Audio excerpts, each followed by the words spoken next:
Sweet.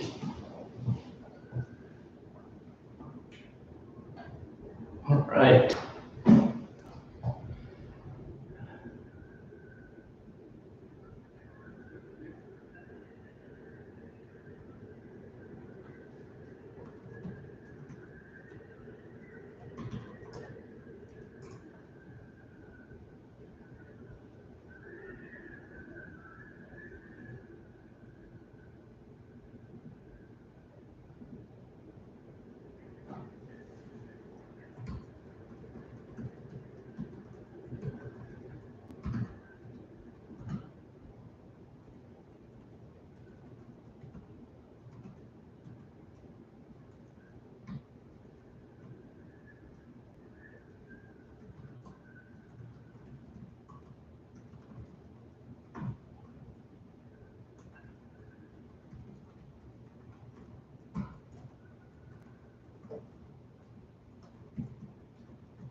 Is this sound okay?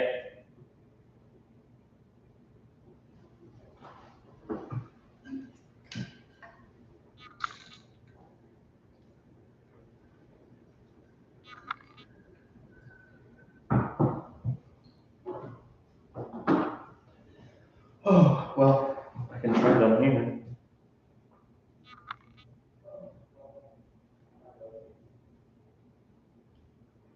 Yep, I can hear myself on the TV, so we're good.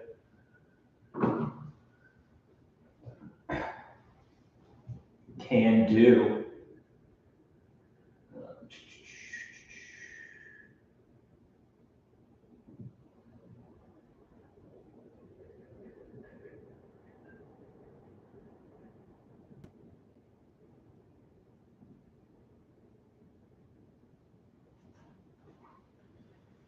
All right, yeah, we're just waiting till 7 o'clock for everybody that is in already. And if you have pressing questions that you want answered, you can put them in the chat now.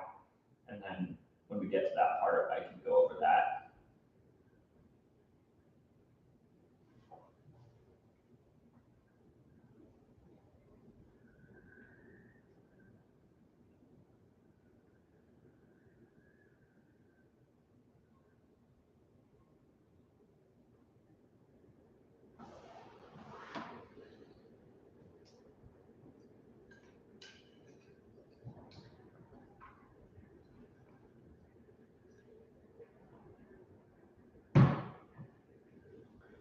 Must have been cold because I'm by myself. So I'm presenting to an empty room. So this is going to be interesting for me.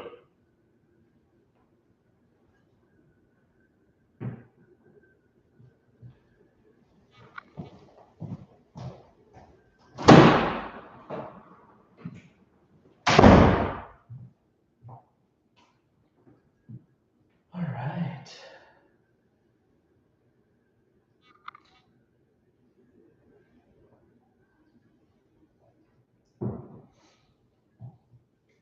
Hope you all had a good weekend.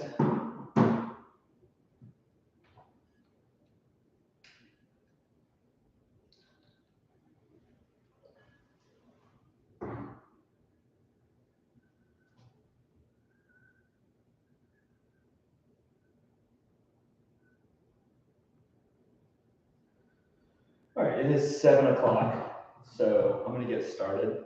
Actually, I'm going to reopen this door in case anyone wants to come in and grab a chair.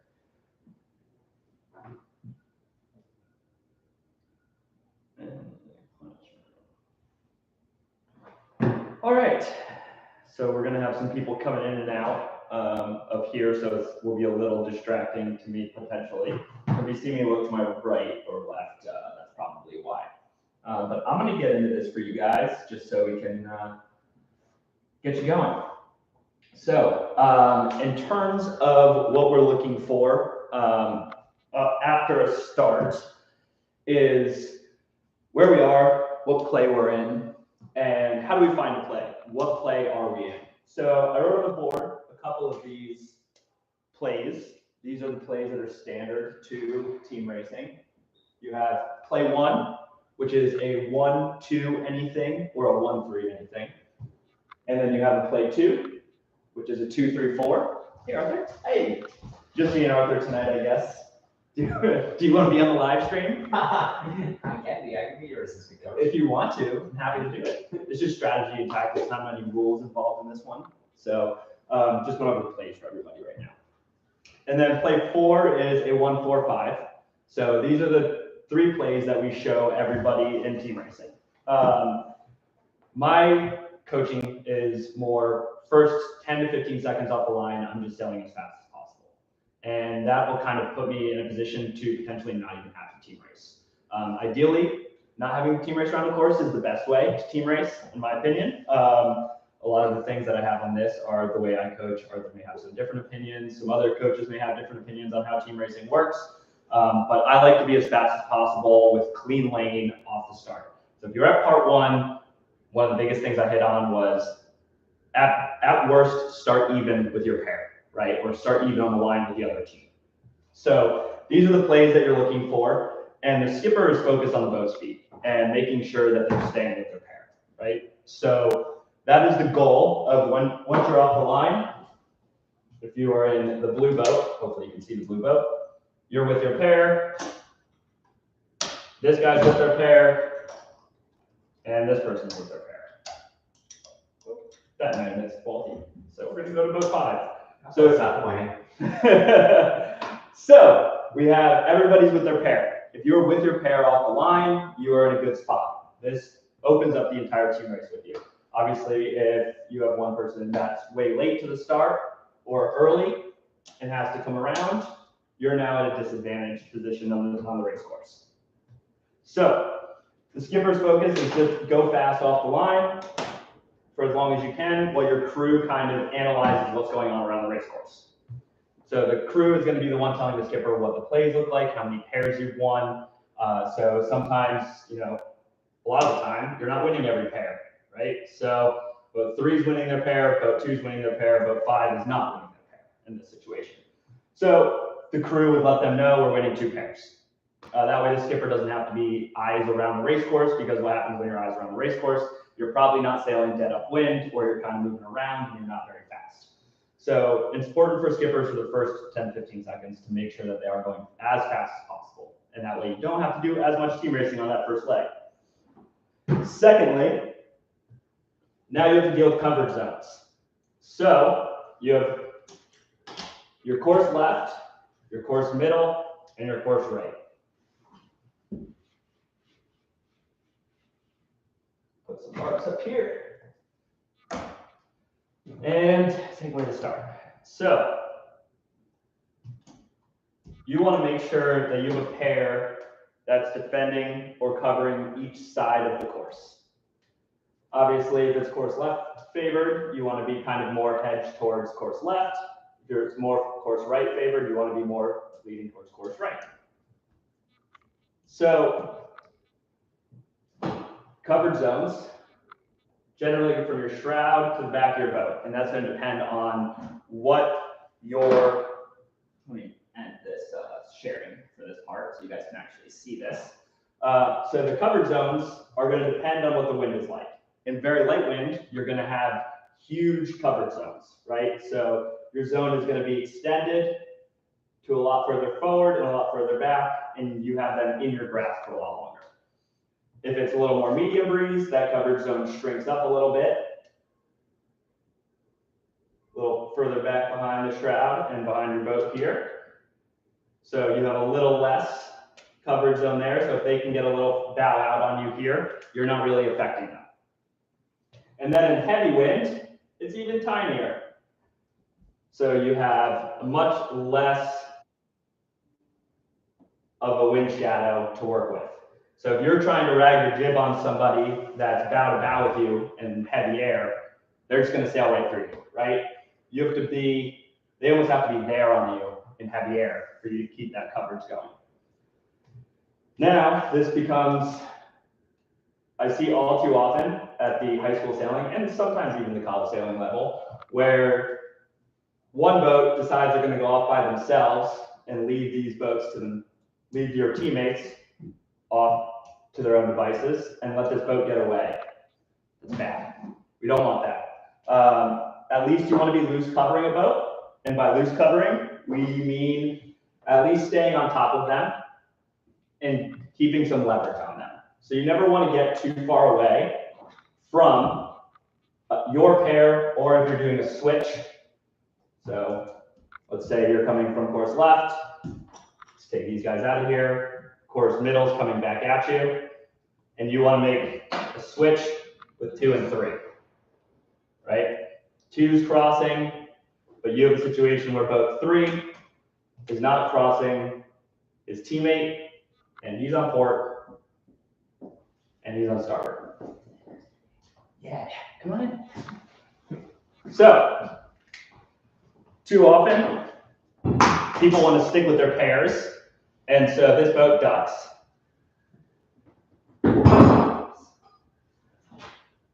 And now you've kind of lost a little bit to boat 2, right? Maybe back, they get a lefty, and now boat 3 gets out from underneath you, and now you are losing that pair, and or losing, this boat is now losing to these 2 boats. So let's go back to this. This guy here. This is when I would switch so that boat 3 can tack in front of boat 2. Boat 2 can tack in front, and then this guy's going to have to probably duck or tack, in which case now you're winning 2 pairs, right? So that's kind of what I'm talking about, a switch. You want to make sure that, and then obviously I would kind of come back on top here just to make sure that I have this guy connected. Now,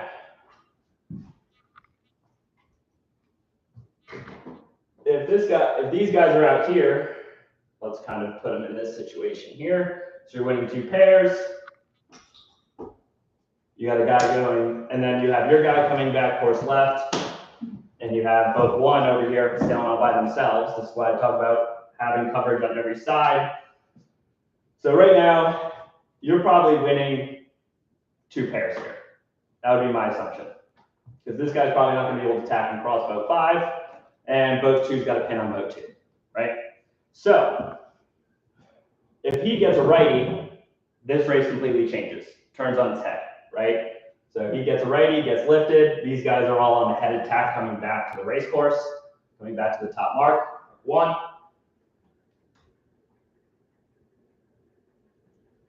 And this guy's also coming back, and this guy's crossing them all. This gives this guy a lot of control going into mark 1, right? So if this boat had just stayed with boat 1, you are now in a better position when you get to mark 1 and 2 than you would have been in the scenario where you went left with your teammates because maybe you thought they saw a lefty that you didn't see, or you just went with the pack and said, oh, I can just out boat speed this guy. That's not how sailing works.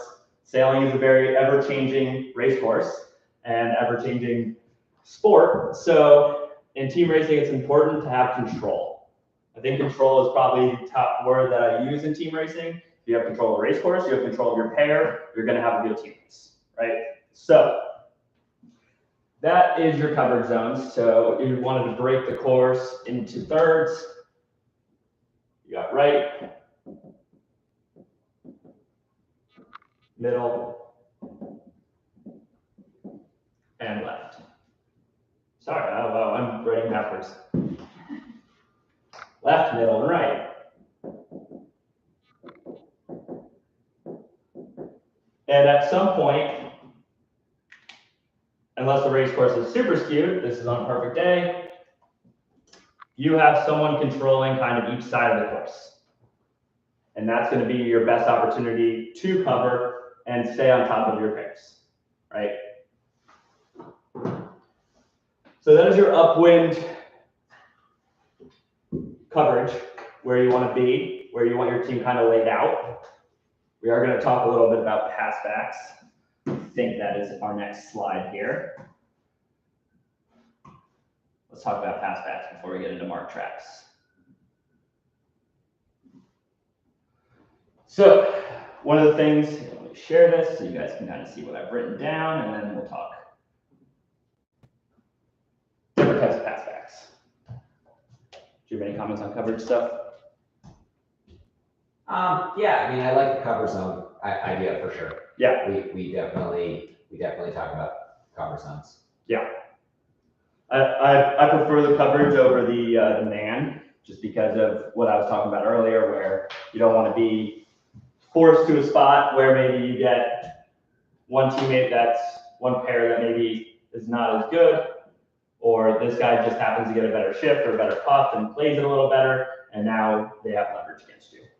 Yeah, I would say, like, in general, stick with your pair is a good idea. Yeah. But there are plenty of exceptions. Your pair is clearly sailing a header. Yeah. You can leave them.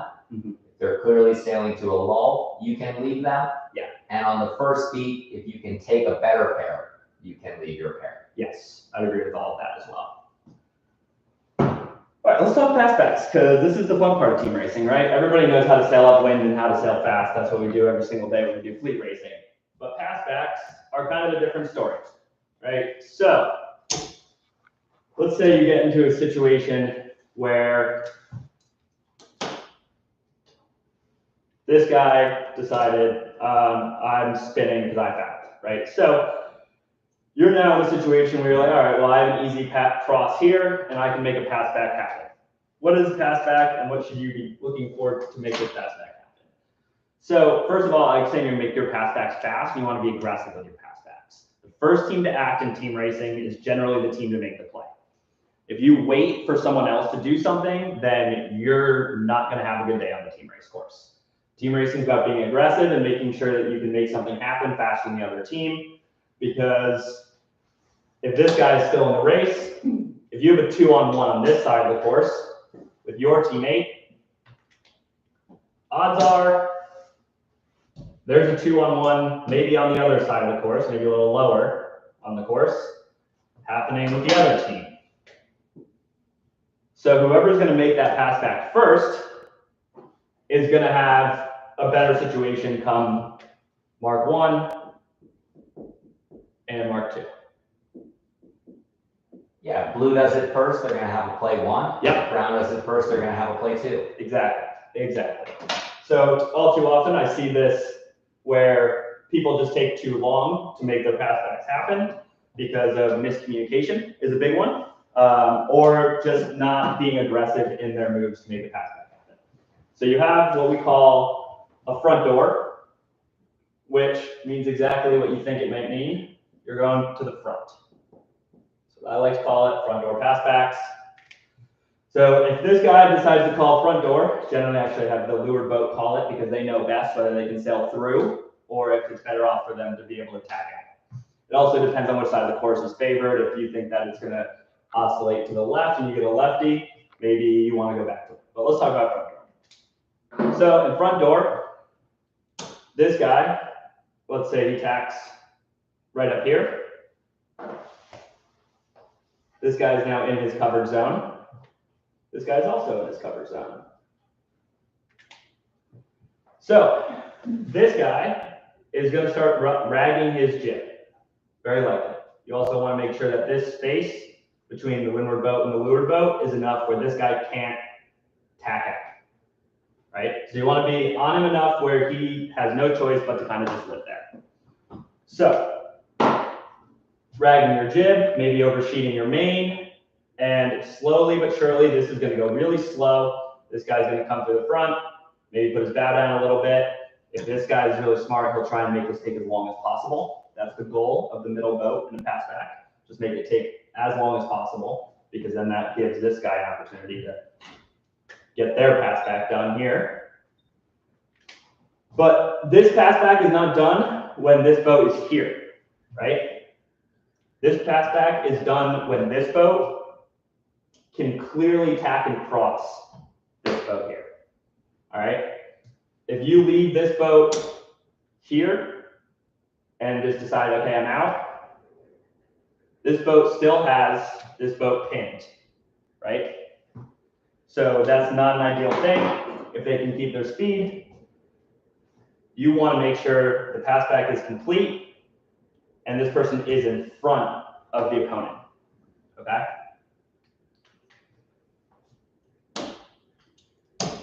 So, backdoor. Same concept.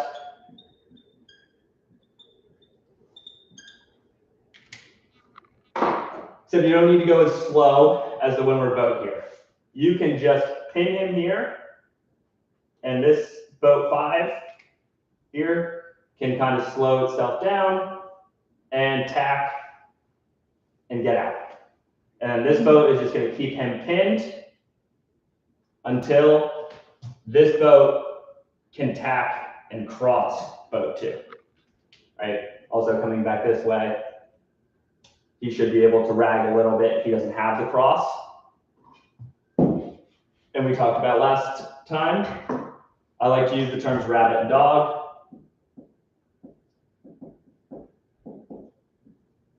Rabbit for fast, dog for slow. So if they tack and this boat, boat 5, notices they're still not crossing boat 2 here, I would be saying dog so that this person can luff the jib to make sure that that pass back is complete, right? So those are the difference between your front door pass back and your back door pass back. Both of those are generally used for upwind only. You're not really doing that on downwind. Downwind is going to be a different game, right? But the pass back is not complete until that your boat that you're passing forward is ahead of the boat that you're trying to pass back. And that generally means that this boat here is also going to be behind this boat here. All right. So you can rag your jib and you can overtrim your main. Both of those things will slow the boat down to leeward of you. The main, you have to be a little further forward for it to take much effect, but that is the goal of the pass back, is to make sure that both of these guys are behind the boat that you're trying to get forward. And then this guy, hopefully he did his job and took long enough where when these guys come back, maybe he's beating one of them, or if he's behind both of them, then you're looking at more traps, right? To try and pass him forward from the 6. Because this, you don't have an ace, right? You're in a 1, 2, 6. It's not ideal. If the 3, 4, 5 can make a pass back happen somewhere, or you mess up a mark trap, you are now in a position of possibly going from a 1, 2, 6 to a 3, 5, 6, 3, 4, 6, not ideal, right? So understanding that we are making sure that these are happening, and then you want to continue making a stable combination. Stable combination is generally a 1, 2, 1, 2, 3 is very stable, obviously. 1, 2, 4 is fairly stable, and a 1, 2, 5 is fairly stable. I don't like 1, 3s. I don't think they're stable. I don't like 1, 4, 5s. I don't think they're stable. My favorite play, if you can make it happen, I think play 2 is pretty strong because it forces your team. 2, 3, 4. Sorry. Yeah, good call. 2, 3, 4 is my favorite because this generally turns into a play 1. Generally. But you have the most control of the racehorse because you have 3 between 2, right? So the 1 is not going to have much to do other than try and condense this race. And that's going to give you an opportunity to very likely convert the play 2 into a play 1. So if you can get into a play 2, or if you end up in a play 2, It's really strong, and you're basically just waiting for them to make a mistake. He's going to try and condense it. We're about to get into actual mark traps. So, oh, I see what happened to play 3. There is no such thing as a play 3. That's not in any team's playbook. Although teams will yell play 3 on the race course for fun, but play 3 is not actually a thing. They just took that off. I think that was Gary Bodie, right? Well, I think it's that our third best play or our weakest play is the 1, 4, 5. Yeah. So there's no quote in third in it. So Yeah. we don't call it play 3. Yeah. So that's the way it's always been, and that's the way it's always going to be. And then I talked a little bit last time about a code red play. It's really not that something that I don't think that you guys are going to ever really need for the moment. Doesn't need to come up on this, but there's plays that you have just in case you're in trouble, like you get a black flag or something, right? So let's go into, we have mark traps next. If your teammate capsizes, it's a play 1. Yes, yes. If your teammate capsizes, it is definitely play 1. Or if you see a black flag on the race course, you know, it's important just to get into that 1-2. You're chasing, trying to make that happen. Maybe your teammate's late, spinning off the line, and they're just deep 6. Talking back to the umpire, they make them spin for 5 minutes, and they call it a day, right? So let's talk a little bit about mark traps. I'm going to share this with you guys so you can actually see the PowerPoint again, so you can kind of take some notes off if you'd like to. So leave that up for just a second. But mark traps are an important part of team racing. We already talked about this. Starboard tack roundings. So the blue mark is your mark 1, the red mark is your mark 2. All right, so let's put it a little further down just so we have a better view of this. When you guys are looking at that. So let's just do pairs of 2 for now because it makes life a little bit easier. Let's set up this guy here. Some ley lines. And the wind is always coming from the top of the board, as always, right? So we're gonna exit out of this thing so you guys can see what's happening here. So I've set up what I see a lot. I took the third pair out just to make this slightly less confusing going into Mark 1. Generally only involves 2 pairs. It can get really complicated, involve 3 pairs. But this will make it a lot easier for me to explain when you get into it. So Mark 1 mark trap, this is more of a hit and run, in my opinion, more than it is like something where you're going to stay there for a while. But as you come into Mark 1, you're winning the race, your boat 2, the SSA boat. This boat 2 is coming in with you. And then you have, let's move boat 5 up just a little bit here. And boat 3, actually, no, this is what we want. We want this guy. That's what we want. So this boat's goal is to make sure that they can make this boat get through, right? So what they're going to do is, as they're entering in team racing, 2 boat length circle, right? The 3 boat length circles for team racing. For fleet racing, the 2 boat length circle is for team racing. So you get room a lot later. It gives you an opportunity to come back and make that overlap happen if you're this inside boat, because now you have the overlap inside here. So now that boat would have mark 1, right? But in this situation, we're going to have the SSA boat have mark room. And one of the biggest mistakes I see with this boat 2 here is as they approach this mark, they come in with way too much speed and they can't set a mark on mark trap, right? So if you come in with a lot of speed here, this guy comes up and you can't set this. You go to shoot up and avoid this. This guy may be able to slow his boat down. You're going to glide up and you're not going to have an opportunity to make that mark trap happen, right?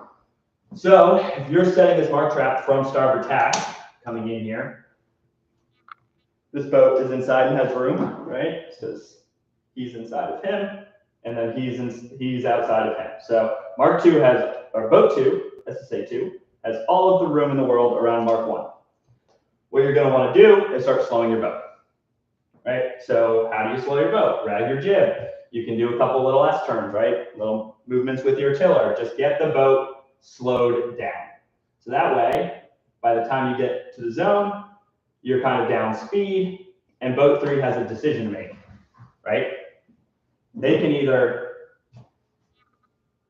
shoot up with you and just sit at the wind here. Boat 2 is going to be stuck here, so they either are going to try and shoot inside here, which they're going to get red flag for, right? Because they don't have a mark room there. Or they're going to have to go around the outside. And boat 5 is going to be able to just sneak in inside boat 2, let them go, and then kind of just finish their tack here. Don't hit boat 3 when you're tacking, because that's going to be your foul. So you got to be really careful that you're not sliding sideways towards them, which means cruise, don't over trim your jibs, right? That'll slide you right into boat 3, which will cause an issue. Or your stern hitting them is a while tacking call, right? So you want to make sure that you have enough space here where you can finish that tack and follow boat 5 minutes. That's one way to mark trap at 1.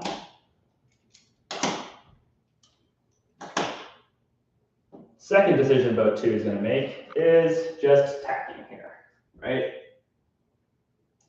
So you're slow, they tack, and now you have a pin here and this boat here. Neither of them are really going to be able to get around you. At one point, boat 3 might end up in front, but they're slow because you've slowed as boat 2, right? You've slowed the entire way up here. So they probably slowed or at least gotten here with you. These boats are coming in here. This boat's going to have to tack. And this boat has an option to make, whether they want to duck, which would be my call, because you have 2 boats pinned here. And that will give you an opportunity to get boat 5 in there, right? So that's how I suggest doing mark traps around mark 1. And then once you get boat 5 through here, you can tack around and let them lead you to mark 2. Any questions on that? Comments? Do you have anything else that you would do at mark 1? No, I mean, I think that the main use of mark traps, as you diagram, is to trap multiple boats. Yes. So, you know, if it's just going to be one boat, well, maybe you should have done the pass back already. Yeah. Like if you can do the pass back before the mark and be just rounding and winning play, that's better. But for sure, like we say in opties, the windward mark trap is the friend of the team that's losing. Yes. So let's say you're 1-5-6, like that's when you're going to set a windward mark trap. Yeah. Or in this case, maybe 1-4-6. Yep. That's when you're setting a trap. So the use is that you're protected by Rule 18. Yep. To try to trap multiple boats. Yeah. Yep. Do you want to talk about what the brown team should do to defend the mark trap? Sure. Sure, we can talk about what the brown team can do. Let's do that. So let's set up the same scenario here. And let's bring boat 2 back to where they were. Make life easy for everybody. Probably not to scale 2 boat lengths, but that's what we're going to call 2 boat lengths. All right, so It's a small zone. it is a very small zone. I'll make it a little bigger. 2 boat lengths.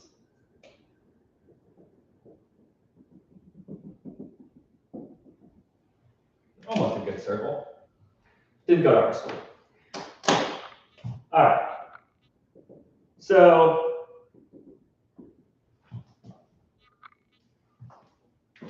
what you want to be doing here as the blue team, or not the blue team, the black or brown, depending on what you see on your computer screen, is part of team racing. If you know the rule book, if your coaches coached it up, is golden rule of team racing is do unto others as they do to you, right? So if this boat is slowing down, this boat should probably also be looking to slow down here with that. You don't want to put yourself where you're pinned. You don't want to put yourself up inside of them here unless you know that you can get that overlap prior to them entering the zone, right? But if they tack on ley line, it's going to be very, very difficult for you to get that inside of the boat, right? If you're this boat, you're stuck behind them. As boat 2 comes in the zone and starts slowing down, you see boat 3 coming in here. Boat 2 is now looking to say, okay, what am I recognizing here? He's trying to make sure that this guy can get ahead of him and him, right? What I would be doing as boat 2 is making sure that he doesn't get ahead of me. This guy's already ahead of me. So as he slows down, you're slowing down with him as these guys approach. If he has to tack, which he very likely will have to tack just to make sure that this happens, boat 2 is not going to be able to mark trap both of you here because you've slowed down enough where they're going to be past the mark and you now are going to have starboard advantage on boat 5, right? So what I see all too often is this boat attacks here, tries to squeeze in, ends up either fouling or having to do a quick duck. And now this boat can kind of get in here and get ahead of them because both of you guys are now attacking the zone and you have port starboard and this boat's now inside, right? So if you're the black team, you are just slowing the boat down, making sure that this boat can't get you around this mark, and you may give up, where you had distance on this boat, but this boat's eventually going to realize that you have this boat pinned, as well as he has his guy pinned, and he has no choice but to round the mark. And now, instead of you being right behind him, you're now in a position to attack going into mark 2, right? So that's how I would defend. Do unto others as they do to you. So if your pair is slowing you down, you're looking for the person behind you to slow them down, right? That's the best way to avoid getting trapped at mark 1 in that scenario, right? You can't really do much mark trapping from port lay line. It's not really an opportunity for you to do. So this is really the only way to trap at 1 is coming in from starboard tack, or maybe you can potentially even leave out early and be the inside boat around here. And you have this guy coming in, and you could just luff him up to let this guy inside here. Could be a possibility. So most of your mark traps for 1 are coming from that starboard tack lay line, right? Because that's where you have the most leverage and the most rules in your favor. All right, so any questions on mark 1 mark traps? All right, that's my least favorite place to mark trap, in my opinion. I like mark 2. Mark 2 is fun. Causes a lot of chaos at mark 2. So let's set it up just like so. Give you another 2 boat length zone here. And generally, if you have a really good race committee, almost a good circle again. If you have a really good race committee, these zones are not overlapping. All right. Sometimes the race committee puts them too close together and you have overlapping circles. So the problem with that is if you are able to kind of get inside of them around the mark trap and they can't close the door on you because they're heading to mark 2 now. So they're past the mark, so they can't just put their bow down on you. You have the leeward boat there. If they get it here after you've already had it, you stay in the mark, in the zone the entire time. So you're not ever leaving the zone and re-entering the zone, reestablishing who has room where, right? So in the ideal world, they're giving you a bit of a gap here, right? So in this scenario, you're looking, black boat 3 is looking to get black boat 2 in front of both of these boats. Let's actually start with just that to start. We'll go into the 2 in a second. Well, let's just say you're in a 1-3 and you want to go into a 1-2, right? So as you come into this mark, same concept, you want to be slowing down. As soon as you get into the zone, you want to be slowing that boat down. So I'm kind of slowing my boat down, and hopefully this boat, which I see happen again often, is this boat kind of carries too much pressure and gets inside here, and they don't have room going into that mark. So they have basically no options but to either try and, this boat's probably just going to clamp down on them, and they're probably going to miss the mark, right?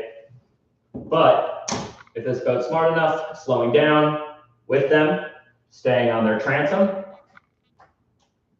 and your goal is to force them high of you. So once you can get that overlap there, you're now in a position where you can luff this boat up and let boat 2 in. Boat 5 might try to follow. And as you let boat 2 in, you have the opportunity to close the door here. All right? And in that scenario, you've now passed your boat up and you're now in control of these 2 pairs, right? To Arthur's last point of how do you defend that? Feel like there's a golden rule coming up. Oh yeah, do unto others, right? It's my favorite team racing rule, and it works in the real world too, in a bit of a nicer way, right? So, if you're in this position, you know what would I do in this scenario, right? If I'm this boat and my teammate is back here,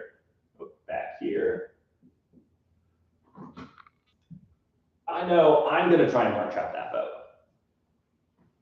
So, as he slows, I'm going to slow, right? Just stay right on his transom. And then this boat is now going to have nowhere to go. They don't have room on you. They're too close to the mark to really do much else here, because what are you going to do? You're just going to let the wind just push you into mark 2? No. You're going to get too stalled out if you continue to try and slow, or if you continue to try and slow and this boat's done a really good job of staying on your transom going slow with you. Now this boat is going to have to make a decision. Am I going to go low here, or am I going to go high here? And what's going to happen if you go low? Probably going to miss the mark, right? Not going to get in there. You also don't have room on boat 5. So now you're forced to just you're forced to almost jibe around or just slow the boat down and tack. But now you have this boat that's going to come in. If you tack in the zone, you've lost your rights. And this boat's going to just kind of swing around as these guys come around. And now you've lost both of those. And now you have a double team going downwind. To prevent, let's go to this scenario here. So this is my favorite. This is what I feel like happens a lot, where this boat can double trap these 2 boats behind you, the 2 SSA boats here, right? You're clear ahead, going into the zone. You got 2 opponents behind you trying to make something happen. You have to mark trap here. You need to get this boat at least ahead of one of these guys. Either him, or at best, you get him ahead of both of them, right? So as you're slowing down, I like to do really big turns here. And one of these guys is likely going to end up on your hip, trying to go slow with you, and you can bring them up. This guy is going to go low here, thinking you have an opportunity. You've not left the zone. So as soon as you have this opportunity to come in here, you can jibe, close the door on this guy. He's going to have to miss the mark. And this guy can't really come inside of you here, because then he's going to hit the mark there. So his choice is kind of just to follow you down. This guy's coming around and coming in here. If you're the blue team, learned how to break this mark trap is, I have this boat sail upwind. All right. This is the way I try to teach it to best as possible, because he's going to mark trap you. You know he's going to mark trap you. If I sail upwind, he's going to have to either follow me or just focus on this guy. And if he just focuses on that guy, I'm getting around him. So he has really no choice but to follow, or she has no choice to follow. And this boat's going to kind of almost sail to the mark, maybe be a little slow here, because if you can get him out of the zone, it's only 2 boat lengths, right? It's not 3 boat lengths. When they come back down, you're now inside of them. And you are now have room around this mark, right? So that's kind of how I've taught to, if you're in a, let's say you're in a 2, like you got your 1 out here, 2 that are launched, you want to try and get into a better stable combination. So this would be the 3, 4, 5, and 6. I'm forcing him really high. And if he realizes he's going to sail outside the zone, he's probably just going to turn around the mark and start sailing downwind, right? Because there's no really any other option for him to do. He could come down and trap him, but again, if he stays in the zone and does that, you're probably sailing around and now you're high of him, making a move on the downwind, right? Also, if you can bait this guy super low with you, you can almost stuff him at this mark and let your blue boat go high. And he's just going to sail right around him. And now you've got a double pin here, let him come around. And now you're rounding. And hopefully maybe a 1, 3, 4, right? Or maybe a 2, 3, 4 that turns into a 1, 2, right? So those are the 3 different ways that I've taught mark traps and how to break them. Do you have any other on that Mark II? Do you have a different way if you've gone about it, or any suggestions for the crowd online out there? Or pretty much same thing. Yeah, I mean, the reach is a little longer in the optique, but I agree that pushing high is the best way to start every reach. Yes. To stay high and unhooked. Yep. Yeah, you don't want to get hooked by this boat inside if you're the 1 before the zone. Like I said, if you're in a really high level team race and you have a PRO that's on it in terms of team racing, they're gonna make sure that these marks are long. In high school, they try to do it. In college, they definitely make sure it's really long, because they want to see the chaos ensue at this particular mark right here. Yeah. I think that the boat handling is like a really important thing with all of this. Yes. And so just using the rudder to stop your boat is really important. Yep. You know, while keeping your mainsail somewhat full, it's somewhat loaded. Yeah. Because the main being full loads the foils and it loads the airflow on the mainsail, so you can accelerate really quickly. It takes a while. If I could stop my boat 2 ways. Yeah. Main trimmed and rudder all the way over, or main luffing and rudder straight, I would accelerate faster out of main trimmed and rudder all the way over. Correct. So I would rather just stop the boat with the rudder. The rudder is the brake. Yep. The main is the accelerator. Yes. And so I should stop in that way. Yes. Now, I like how much you talk about the jib, because I think that the crew being on board with what we're trying to do. Are we trying to go fast? Are we trying to go slow? Are we trying to help the bow head up? Yep. Are we trying to pull on the jib and pull our bow down? Yep. It's really important too. So crews have to understand team racing, coach. Yes. Crews have honestly probably the hardest job in team racing. Part of being a crew in team racing is making sure the boat is heeled over correctly. You're rolling well. Like, you can't team race unless you understand boat handling, like Arthur just said. You can't just like, okay, I've now learned how to sail upwind and now I can go team racing, right? You need to understand, you need to be able to do good roll taps, you need to be able to do good circles, 360s, 720s. I mean, boat handling is key in team racing. If you don't have boat handling in team racing, you're going to have a bad day on the race course in team racing. And then crews, yeah, you can't just like be waiting for your skipper to tell you what to do. Your skipper's just going to do it, right? Like the amount of times that you're just all of a sudden, okay, well, I guess we're tacking now. If your crew's not ready for that and you have a bad tack, you may go from being the pinner to being the pinnee, right? Or you may go from a play 2 to a play 4 and you're in, the 3, 5, 6. And now you're kind of really struggling around the course. I think that's definitely, I see a lot of people stall out on downwind maneuvers in team racing. Downwind maneuvers are very difficult. And if you're not training with them, it's going to be very difficult to make team racing work for you. So this is great to know, but you got to be able to do the maneuvers to make it happen, right? So coaches, if you're watching, do boat handling, do tapping on the whistle, do diving on the whistle, do these boat handling drills that you probably do on a daily basis, but do them harder in team race season. If they can tap and jive and have good roll taps and good roll jive, good transitions, all of that stuff is really important in team racing. If you have all that down, that's second nature to you, then this part becomes a lot easier, right? Because all you're worried about is, okay, what play and how do I get my teammate in front? And how do I make sure that I'm in a winning combination by the time I get to the finish?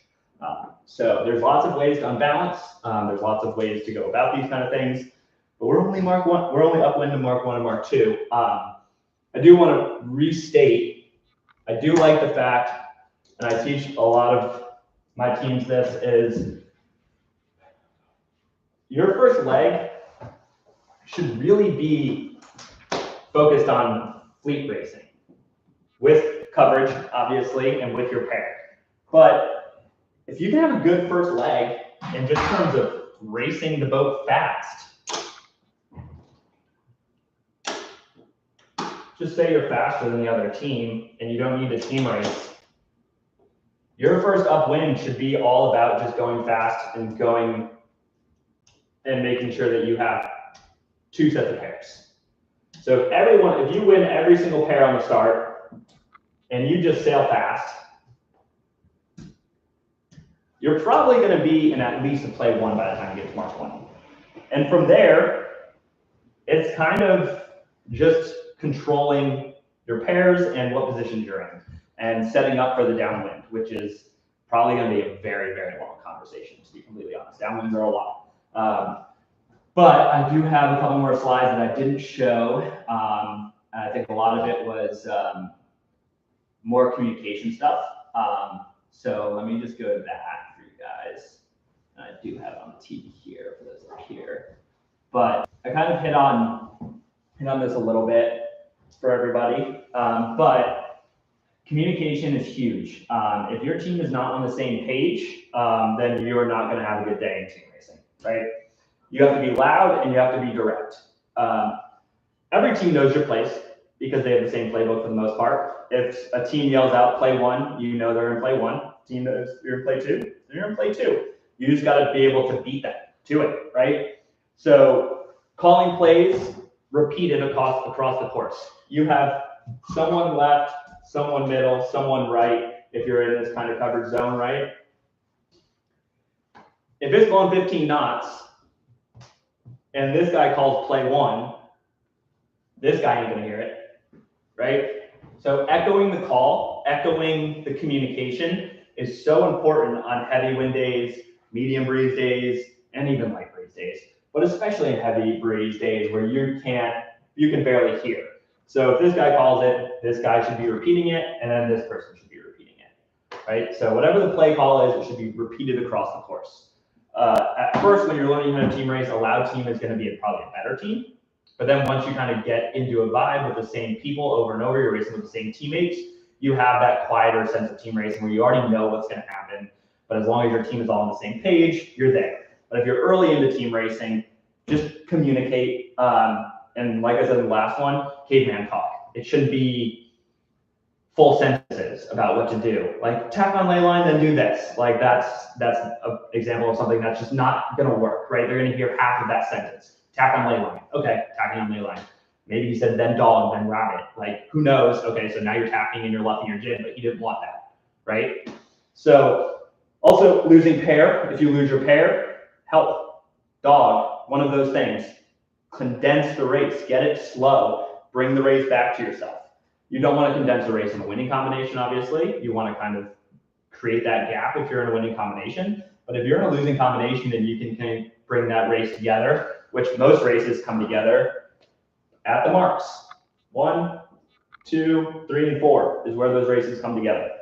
So talk to your team, let them know you've lost a pair. If you're spinning, yell spinning, right? That's important. If this guy, thinks maybe he can tack here, but he clips him, and the umpire's like, okay, yep, red flag, boom, does their 2 circles. Now he's a deep 6, right? This guy didn't see that happen. This guy sure didn't hear the umpire blow his whistle and throw a red flag at his teammate.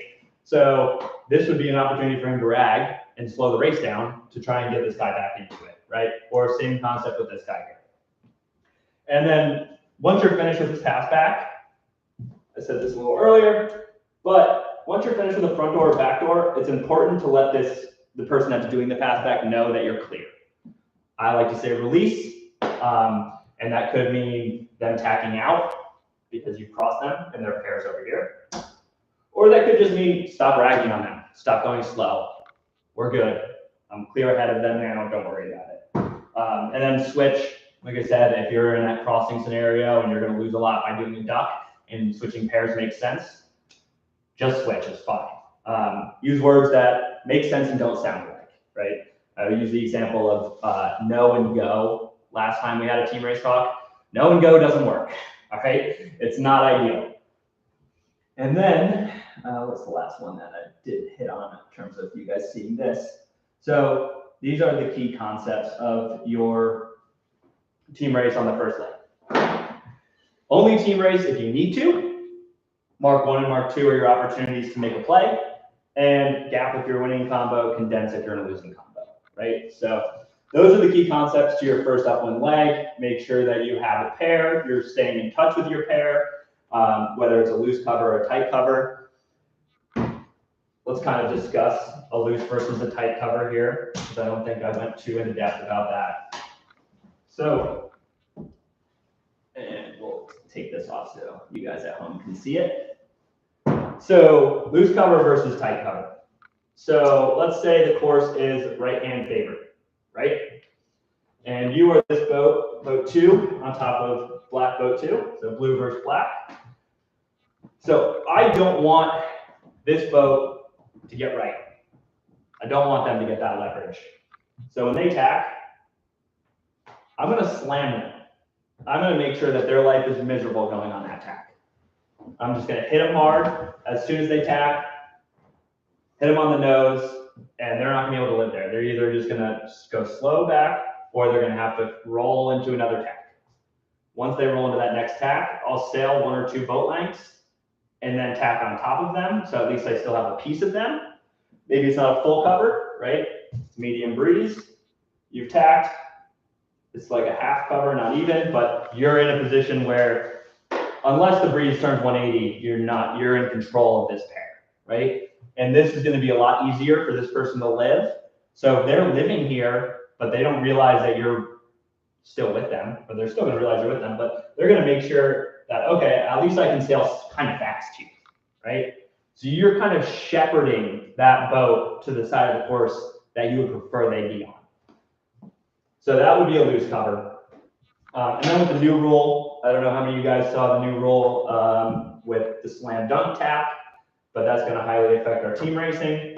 So the new rule with the slam dunk is as this boat comes around to tack, if this boat shoots up as they're going through head to wind, and there's contact here, it's this boat that's going to be thrown out of the race, right? Because as they're head to wind, this boat's created the overlap, and they have bluffing rights, and they're just not going to be able to sit there. So do not slam dunk anymore. If you want to slam them hard, sail past them, maybe a boat length or a boat length and a half, and then sit on their nose. And if you want to rag your jib, you can rag your jib a little bit. But the slam dunk is really not going to work because now this boat can now just put their bow up, and this boat is going to be the boat that gets called for that every single time. This boat's probably not going to want to do the contact because the new contact rule says avoid, avoid, avoid, avoid, avoid. So if you can avoid the contact, do it. This boat's going to get the red flag every single time moving forward. So the slam dunk is not going to be really in your playbook anymore. It's going to be more of like a, I don't know, one of those like layups. So just lay them up, sit on them, and if you want to really hurt them, luff your jib.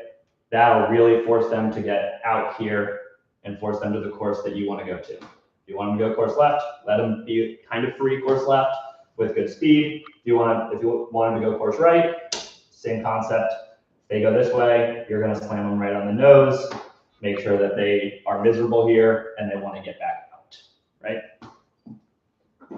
I think that's all the content I had for the day. If anyone has questions or comments or scenarios that they would like to go over that they've been in before, I'm happy to discuss that for the remaining 5 minutes we have in this live stream. You got anything? Yeah. I wanted to talk a little bit about the upwind pass back. Sure. A little more. Yeah, let's do it.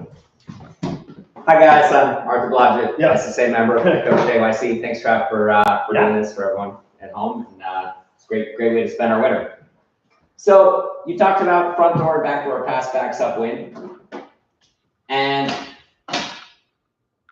which should I do, front or back door? Well, I think that there's some pretty simple rules to choose. And the one really has to read the three.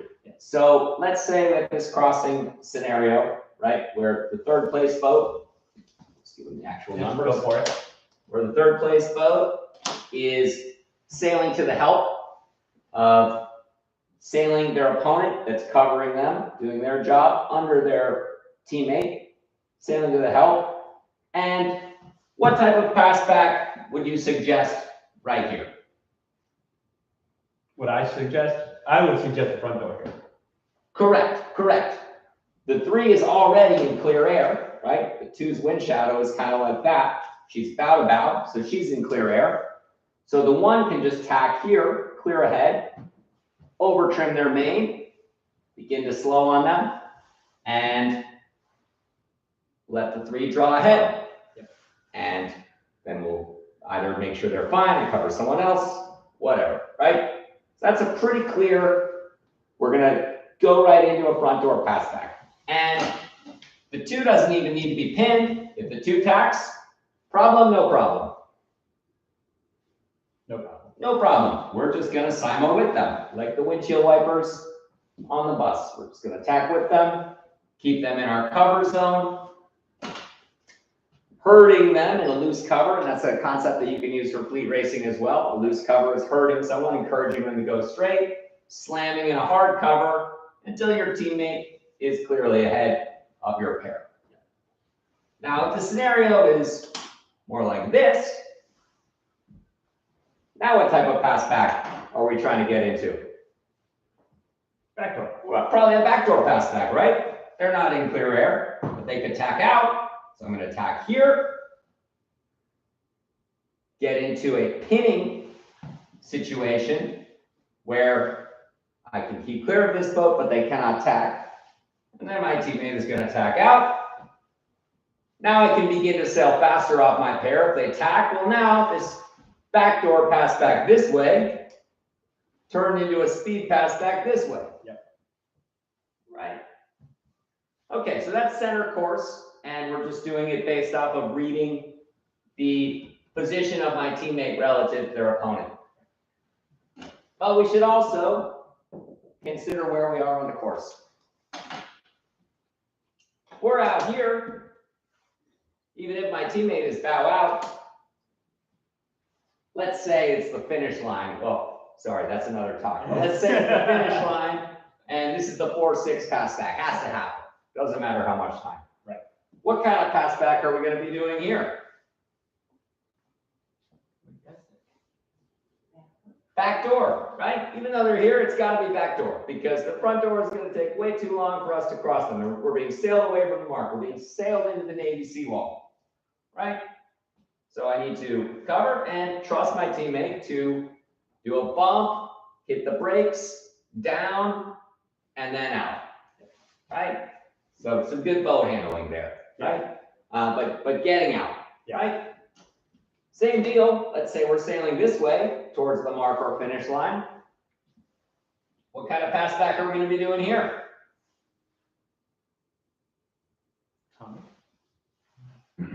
Well, give it a shot. Front door. There you go. The door is right in front of you. Yep. Right? You can tack right here. If they go windward, great. Right? Or you're slowing them so much and maybe your teammate foots a little bit, just goes a little bit of a close reach, maximum speed, gets through both of our air to clear air, and we got the speed pass back. So based on if you're kind of close to a corner, you're going to be doing back door away from the mark, speed towards the mark. Good. Yeah. And finally, the windward mark is the furthest left mark. Yes. So crews, help your skipper sail to the correct mark. Yeah, that's important. All right. Thank you very much, Travis. Thanks for coming in. Appreciate that. Well, celeb team racer over here.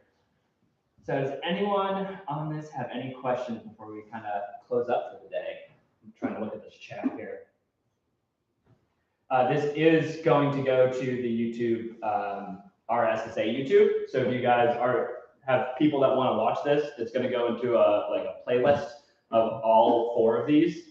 Obviously, each of them is an hour long. So you got a rainy day and you want to show your kids some team race strategy and tactics talk and just sit in the corner and hang out and not have to do much.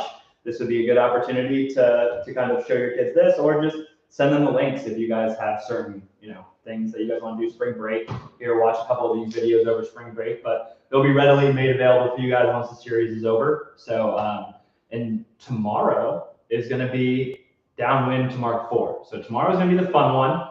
Downwind is a lot of spiciness, a lot of downwind is probably my favorite part of team racing. It's just a lot of people going at each other on the downwinds. And a lot of people also don't understand the covered zones downwind. So it's going to be really fun to kind of show you guys what those covered zones look like. And hopefully when you guys get into team racing, you'll now be able to make a pass back or anything like that, because you actually know where to cover the boats when you're going downwind. Because it is kind of a weird scenario. Like you think you're on them, but maybe you're not. So some people can just dive to get out of covered zones. You don't even really need to do much. So that's kind of what's on the list for tomorrow. So if you want to learn more about downwind team racing, that is going to be tomorrow night at 7 o'clock. So thank you all for joining us this evening. And thanks for the good people that actually made the trip out here. I appreciate it. So I didn't have to talk to an empty room all night. We'll see a lot of you guys tomorrow. If you want to register, we'll send you guys a link before the meeting starts.